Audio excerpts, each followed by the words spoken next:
We're getting a breaking update on our neighboring country, Bangladesh. We have seen the anti-quota stir, which has resulted the clashes with over 30 dead and several thousands injured. However, when it comes to the Bangladesh violence that has escalated during the student protests that have been demanding when it comes to a reform in the government sector and in government jobs as well. Let me go across to Rishabh now, getting us the details, because this anti-quota stir that has been taking place, the state broadcaster was also set ablaze right after the Prime Minister addressed it and trying to calm the situation. Well, definitely.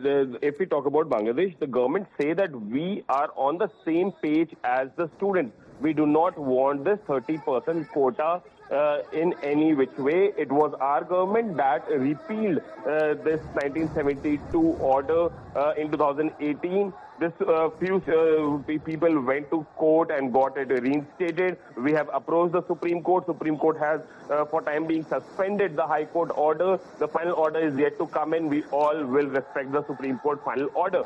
But the violence is not stopping. Even after Prime Minister's call for peace and unity in the country, the violence is raging. And now the sources within the Prime Minister's office of Bangladesh suggest that there are visible evidence that Pakistan proxies are fueling this protest in Bangladesh. It is an anti-national parties in Bangladesh, the Pak proxies in Bangladesh who are fueling this protest that has led to now 39 dead. The government buildings have been set ablaze. Protests that have been witnessed on part of university students, and not just in Dhaka but in different cities as well.